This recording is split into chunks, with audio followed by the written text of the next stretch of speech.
Hello friends, स्वागत है आपका हमारे चैनल सफलता का अड्डा पर। आज का जो हमारा कंप्यूटर का टॉपिक है वो है भारत के अंदर कंप्यूटर, यानी कि भारत में कंप्यूटर।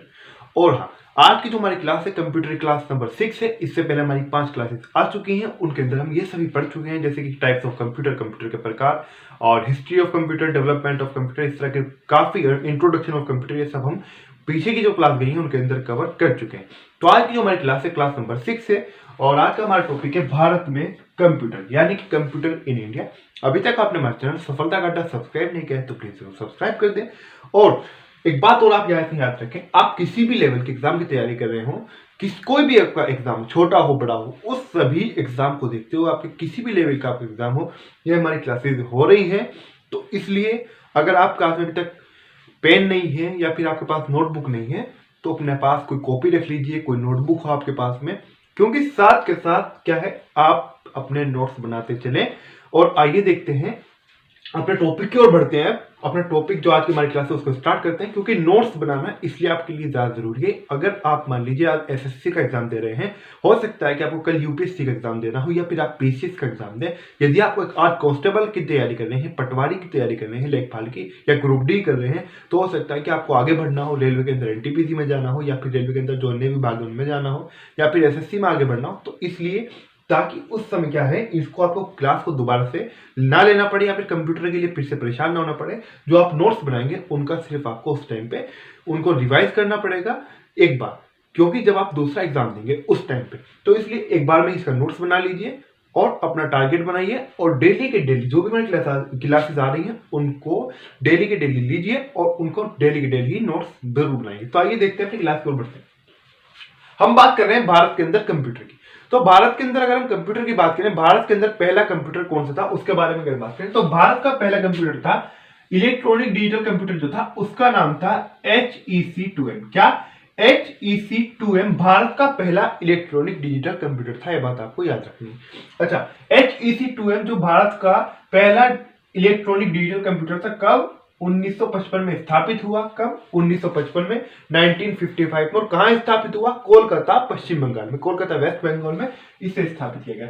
HEC2M 1955 में कोलकाता में स्थापित हुआ। लेकिन ये 1955 में कोलकाता में स्थापित जरूर हुआ, लेकिन आपको एक बात और याद रखनी है, ये कोलकाता के अंदर तो स्थापित हुआ था, यानी कि भारत के अंदर ही कोलकाता, अब इतनी बात जानते हैं। लेकिन ये जो निर्मित हुआ था, ये जो इसका निर्माण हुआ था, ये भारत के अंदर नहीं हुआ था, इसका निर्माण हुआ था इंग्लैंड में। ये बात भी आपको याद रखनी है, इसका निर्माण भारत में नहीं होकर इंग्लैंड में हुआ था। कहां हुआ था? तो निर्माण कहां पर हुआ? निर्माण हुआ इंग्लैंड के अंदर। स्थापित कहां हुआ? कोलकाता के अंदर। और कब हुआ? 1955 में। और नाम क्या है? HEC2M। इतनी बात, एक यहां से हमारा छोटी सी जो बात थी वो क्लियर हुई। अब आगे बढ़ते हैं। भारतीय भाषाओं में कंप्यूटर को बढ़ावा देने के लिए भारत सरकार ने, किसने?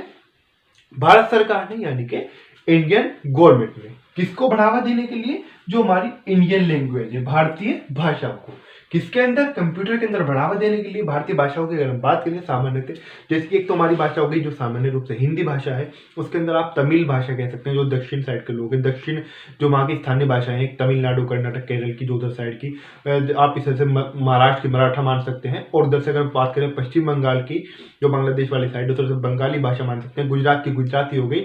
उस प्रकार से जो हमारी स्थानीय भाषा है उसके अंदर ये सभी भाषाएं आ गई, गुजराती, मराठा और तमिल, हिंदी, उर्दू भी स्थानीय, और जो इस तरह की जितनी भी भाषाएं हैं उन सभी भाषाओं को बढ़ावा देने के लिए भारत सरकार ने, यानी कंप्यूटर को, क्या, इन सभी भाषाओं को बढ़ावा देने के लिए, इन सभी भाषाओं के अंदर कंप्यूटर को, यानी कि अब हर व्यक्ति तो इंग्लिश नहीं जानता, यानी कि हर व्यक्ति को, प्रत्येक व्यक्ति को अंग्रेजी का ज्ञान नहीं है। कोई हिंदी जानता है, कोई उर्दू जानता है, कोई मराठी जानता है, तो कोई अपनी, सभी अधिकतर जो लोग हैं जो भारतीय थे यानी कि उस समय, वो अपनी स्थानीय भाषा जानते थे। जिस प्रकार था कि इंग्लिश का चलन है, आप भी इंग्लिश जानते हैं, हम भी इंग्लिश जानते हैं, हर कोई व्यक्ति अधिकतर आज के समय में इंग्लिश की ओर बढ़ रहा है, जैसे जैसे आधुनिक दौर आ रहा है।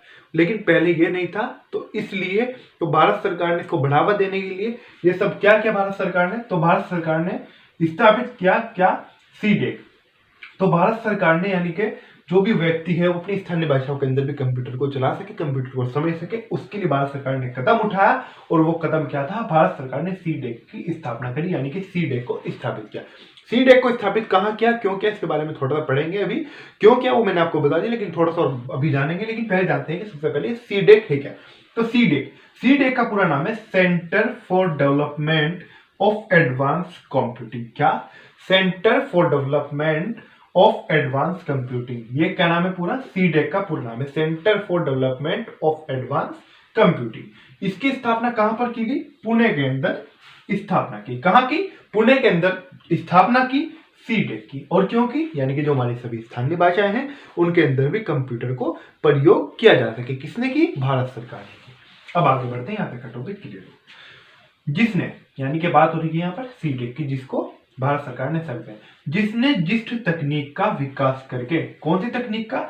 जिस्ट तकनीक का विकास करके भारतीय भाषाओं को कंप्यूटर में कार्य को सरल बनाया। कि कौन सी तकनीक का? जिस तकनीक का विकास करके जो भारतीय भाषाएं थी, जिनके बारे में भी मैंने आपको यहाँ पर बताया, भारतीय भाषाओं में कंप्यूटर कार्य को क्या बना दिया? सरल बना दिया, यानी कि आसान बना दिया, उसे इजी कर दिया। अब आगे बढ़ते हैं।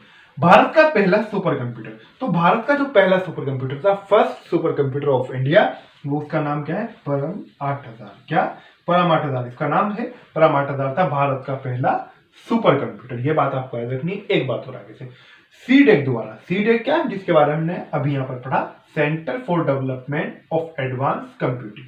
तो सीडेक द्वारा पुणे में, कहां पर? सीडेक के द्वारा पुणे में 1991 में स्थापित किया गया था। कब?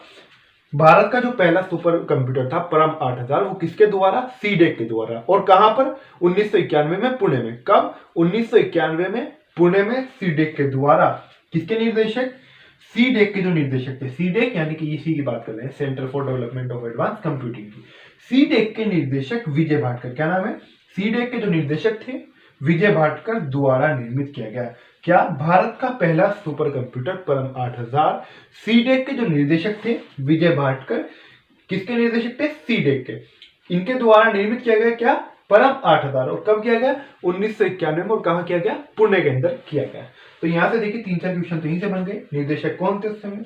विजय भाटकर, यानी कि किसने इसको किसके हालांकि मतलब इस जो इनकी टीम होगी, जो बनाने वाले होंगे, जिनके निर्देशन में लोग कार्य करेंगे, इनकी टीम होगी अपने, काफी लोगों ने बनाया, लेकिन जो मुख्य रूप से जिसके निर्देशन में काम किया गया, जो इसके निर्देशक है, तो वो है विजय भाटकर। और कब? सन भी यहाँ पर आ गया 1991 में। और सीडेक का पूरा नाम यहाँ से पूछ जा सकता है, तो सीडेक का पूरा नाम ये हो जाएगा।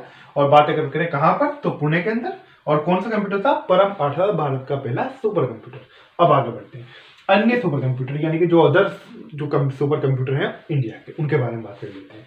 डीआरडीओ, पहले तो डीआरडीओ के बारे में जानिएगा। अभी इसके बारे में अभी यहाँ पर जो सुपर कंप्यूटर है उसका जिक्र आएगा, लेकिन पहले ये जानिए डीआरडीओ कह क्या रहा है। डीआरडीओ के लिए, किसके लिए? पहले डीआरडीओ के बारे में जानिए। डीआरडीओ का पूरा नाम है defence research and development organisation. क्या? Defence research and development organisation. ये भारत की एक अनुसंधान संस्थान है। क्या? डीआरडीओ। तो किसके लिए? डीआरडीओ के लिए एनएल, यानी कि नेल की यहां पर बात हो रही है, NL, national aeronautics laboratory Hyderabad. किसके द्वारा? नेशनल एरोनॉटिक्स लेबोरेटरी हैदराबाद के द्वारा। किसके लिए? डीआरडीओ के लिए एनएल के द्वारा। किसके द्वारा? डीआरडीओ के लिए एनएल के द्वारा क्या किया गया? यह किया गया फ्लो सॉल्वर सुपर कंप्यूटर का निर्माण किया गया। कौन से सुपर कंप्यूटर का? तो फ्लो सॉल्वर सुपर कंप्यूटर का निर्माण किया गया। ये बात आपको याद रखनी है। क्वेश्चन आपसे ऐसे भी पूछा जा सकता है कि फ्लो सॉल्वर सुपर कंप्यूटर का निर्माण किसके द्वारा किया गया, या ऐसे भी पूछा जा सकता है अगर किसके द्वारा किया गया तो डीआरडीओ के लिए किया गया। ऐसे अगर पूछ रहा है किसके द्वारा किया गया तो एनएल, यानी कि नेशनल एरोनॉटिक्स लेबोरेटरी हैदराबाद के द्वारा किया गया। कंप्यूटर का नाम क्या था? तो कंप्यूटर का नाम था फ्लो सॉल्वर सुपर कंप्यूटर। इस कंप्यूटर का निर्माण होता है। अब इस कंप्यूटर का निर्माण हो गया, इतनी बात यहाँ पर हमारी क्लियर हो गई। किसके लिए हुआ? डीआरडीओ के लिए। और किसके द्वारा? एनएल के द्वारा, यानी कि नेशनल एरोनॉटिक्स लेबोरेटरी हैदराबाद के द्वारा ये निर्माण किया गया। ठीक है, अब यहाँ तक की बात इतनी समझ में आई। अब इसके बाद में निर्माण तो हो गया, लेकिन ये कामयाब हुआ नहीं हुआ, ये एक बात की बात है।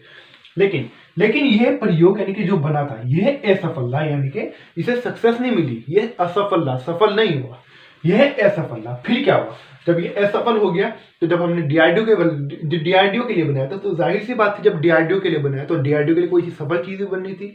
अब जब ये असफल हो गया, सक्सेस नहीं हुआ, यानी कि एक तरह से पास नहीं हुआ, ये फेल हो गया, तो इसके लिए हमें क्या करना था? फिर डीआरडीओ के लिए दूसरा कोई ना कोई हमें रास्ता देखना था। तो फिर क्या हुआ? डीआरडीओ के लिए पेज सीरीज बनी। कौन सी सीरीज? फेज सीरीज बनती है किसके लिए? डीआरडीओ के लिए। कब बनती है? जब ये असफल हो गया। ठीक है, तो डीआरडीओ के लिए क्या बनती है? पेज सीरीज बनती है। अब इसके बारे में जान लेते हैं, पेज क्या है। तो PAC इसका पूरा नाम क्या हो जाएगा? इसका पूरा नाम हो जाएगा processor for autonomic computing and evolution. क्या?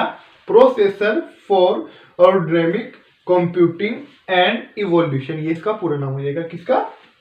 पेज का। जो पेज सीरीज बनी थी, कब बनी थी? जब असफल हो गया था ये फ्लो सॉल्वर सुपर कंप्यूटर, जो डीआरडीओ के लिए NAL ने यानी कि नेशनल एरोनॉटिक्स लेबोरेटरी हैदराबाद ने बनाया था। इसके बाद में ये बना, यानी कि फेज सीरीज बनी। तो फेज सीरीज की बात अगर हम करें, इसे किसने बनाया था? ये जो बनी है, ये फेज सीरीज जो बनी है, इससे बनाया था किसने? तो इससे बनाया था, देखिए जो हम जिसकी बात करें फेज की, processor for aerodynamic computing and evolution. ठीक है, तो इसे किसने बनाया था? इससे बनाया था अनुराग ने। किसने बनाया? अनुराग ने बनाया, ये बात याद रखनी। इसको NAL यानी कि नेशनल एरोनॉटिक्स लेबोरेटरी हैदराबाद ने नहीं बनाया, इसको बनाया अनुराग ने। क्या किसने बनाया? अनुराग ने बनाया पेज सीरीज को। अब ये अनुराग क्या है इसके बारे में भी जानते हैं। अनुराग, देखिए इस पूरे जो अभी तक हमने टॉपिक पढ़ा है, देखने में छोटा सा टॉपिक है, लेकिन इससे कितने सारे क्वेश्चन हमारे सामने निकल कर आ रहे हैं। इसी प्रकार से देखिए, आपको अभी रेलवे NTPC एग्जाम चल रहे हैं वर्तमान समय की। अगर हम बात करें आपसे, अलग से रेलवे के अंदर ये नहीं कहा जाता है आपको कंप्यूटर आएगा। हालांकि जीके के अंदर कंप्यूटर तो SSC में भी आता है, जबकि SSC की सिलेबस की अगर हम बात करें, CHSL की सामान्यतः बात करें, मैथ रीजनिंग आती है और आपका इंग्लिश आती है और जीके आता है। जीके के अंदर ही साइंस होता है, बात सबको पता है, लेकिन अलग से कंप्यूटर नहीं कहा जाता। और इस भूल में रहते हैं स्टूडेंट की कंप्यूटर नहीं पूछ जाएगा, जबकि 1 या 2 नंबर कंप्यूटर वहां पर पूछ लिया जाता है। हालांकि दिल्ली पुलिस में वर्तमान समय में यह देखा जा रहा है कि वहां पर 10 नंबर का 15 नंबर का कंप्यूटर अलग से बता के पूछा जा रहा है। जैसे कि मिनिस्ट्रियल का एग्जाम तो सारा कंप्यूटर का ही काम है, तो उसके अंदर तो कंप्यूटर जाहिर सी बात है पूछे जाना है। लेकिन जो आज के टाइम के जितने भी एग्जाम होते जा रहे हैं, सभी के अंदर कंप्यूटर धीरे धीरे पूछा जा रहा है। तो इस बार भी अगर हम बात करें तो NTPC के अंदर क्वेश्चन आ रहे हैं कंप्यूटर के, तो इसलिए कंप्यूटर के साथ मैं फिर कह रहा हूँ, आप नोट्स बनाते चलिए अपने, क्योंकि आपके भविष्य के अंदर भी ये बहुत ज्यादा लाभदायक क्लास होगी और आपके काम तो आएगा ही। तो हम बात कर रहे हैं किसकी? यहाँ पर हम अनुराग की बात कर रहे हैं। तो अनुराग के द्वारा बनाया। अब ये अनुराग क्या है, इसका नाम क्या है? तो अनुराग का पूरा नाम है advanced numerical research and analysis group. देखिए, एडवांस न्यूमेरिकल आ गया, न्यूमेरिकल आ गया आपका यहाँ से, रिसर्च, और फिर यहाँ से क्या आ जाएगा हमारा? एनालिसिस, और यहाँ से G से ग्रुप। तो advance numerical research and analysis group, ये इसका पूरा नाम है, किसका? अनुराग का। अच्छा, अब आगे बढ़ते हैं। जो हमारा नेक्स्ट सुपर कंप्यूटर, भारत के जो हम अदर्स सुपर कंप्यूटर की बात कर रहे हैं, जो इंडिया वाले हैं उनकी हम बात कर रहे हैं, तो आगे देखते हैं। आगे इसके अंदर अनुपम सुपर कंप्यूटर, एक कौन सा है? अनुपम सुपर कंप्यूटर। तो अनुपम सुपर कंप्यूटर की बात करें तो ये बार्क के द्वारा निर्मित है। किसके द्वारा? बार्क के द्वारा निर्मित है। कौन सा कंप्यूटर? अनुपम सुपर कंप्यूटर। अब ये बार्क क्या है इसके बारे में देख लेते हैं। इसका पूरा नाम है भाभा एटॉमिक रिसर्च सेंटर। ये कहां पर है? तो भाभा एटॉमिक रिसर्च सेंटर कहां पर है? मुंबई के अंदर। क्या? Bhabha atomic research centre Mumbai के अंदर। तो अनुपम सुपर कंप्यूटर किसके द्वारा निर्मित है? बार्क के द्वारा। अब आगे बढ़ते हैं, एक और लास्ट जो है हमारा इंपॉर्टेंट, प्रत्युष एवं विधि। जो प्रत्युष एवं विधि बहुत ज्यादा चर्चित है, बहुत ज्यादा फेमस है। तो इनकी अगर हम बात करें, वर्तमान में भारत का नंबर 1 सुपर कंप्यूटर है, इसीलिए चर्चित और फेमस आप इसे कह सकते हैं। वर्तमान समय यानी कि लेटेस्ट यानी कि वर्तमान समय की अगर हम बात करें तो प्रत्युष एवं मिहिर जो है ये नंबर 1 सुपर कंप्यूटर इंडिया का। अच्छा, इसका काम क्या है? एक बात और याद रखें, इसे जनवरी 2018 में निर्मित किया गया, यानी कि अभी जो 2 दिन पहले महीना गया है, यानी कि अभी क्या गया है? अभी गया है 2020 गया है, यानी कि अभी तो 21 की जनवरी गई है, लेकिन इसे 2018 में, अभी इतना पुराना नहीं हुआ है, 2018 में इसको निर्मित किया गया है, 2018 में इसको बनाया गया है। तो 2018 में किसे बनाया गया? प्रत्युष एवं मिहिर को, जो कि भारत का नंबर 1 वर्तमान में सुपर कंप्यूटर है। अच्छा, ये काम क्या क्या कर लेता है उसके बारे में भी जानते हैं। ये मौसम का पूर्ण और ये सटीक, यानी पूरी बिल्कुल सही जानकारी, पूर्ण सटीक 99% से भी ज्यादा कह सकते हैं, पूर्ण सटीक अनुमान लगाने के लिए प्रयोग किया जाता है, यानी कि आप मान सकते हैं उसके लिए बिल्कुल सक्षम है। किसके लिए?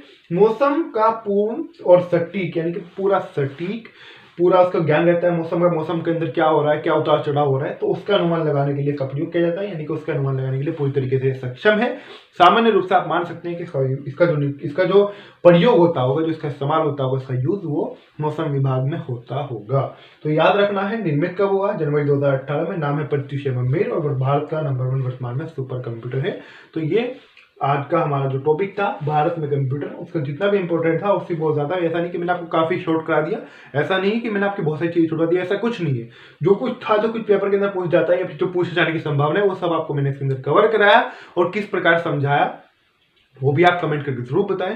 और क्या आपको क्लास कैसी लगी ये भी आप कमेंट करके जरूर बताएं। और आपने अभी तक क्लास को लाइक तो कर ही दिया होगा, और जो भी आपके फ्रेंड्स जो भी कंपटीशन की तैयारी कर रहे हैं उनके साथ में आप क्लास को जाहिर सी बातें शेयर करेंगे।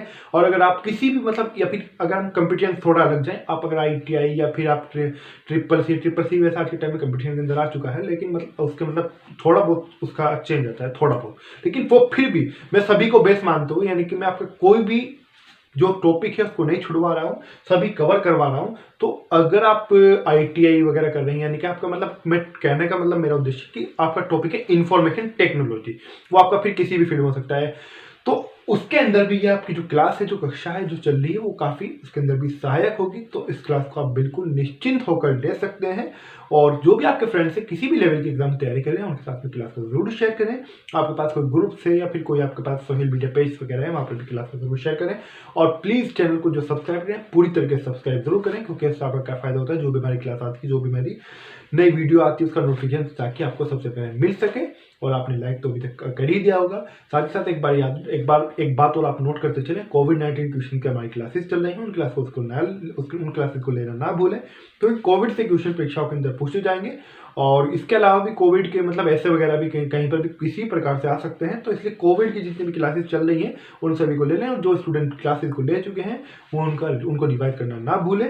और एक बात और नोट करते चले, हम ल्यूसेंट का जीके भी कवर करा रहे हैं, तो ल्यूसेंट का जो जीके चल रहा है उसको भी आप जाकर देख लो। उसकी अभी प्ले लिस्ट नहीं बनी चैनल पर, लेकिन बहुत जल्द प्ले लिस्ट बन जाएगी। तो ल्यूसेंट का जीके चल रहा है, साथ के साथ में समझा कर उसके अंदर पढ़ाया जा रहा है, सभी को उसके अंदर कवर कराया जा रहा है, तो उस क्लासेस को भी जरूर लें। तो आज का हमारा टॉपिक था क्या भारत में कंप्यूटर, और इससे जो हमारी जो नेक्स्ट क्लास होगी उसके अंदर हम जो न्यू हमारा जो टॉपिक होगा उसके साथ आपसे इसके अंदर मिलेंगे। तो आपको क्लास कैसी लगी प्लीज़ कमेंट करके जरूर बताएं। और अभी तक आपने प्लीज़ क्लास को शेयर नहीं किया तो शेयर कर, चैनल को तो आपने सब्सक्राइब कर ही दिया।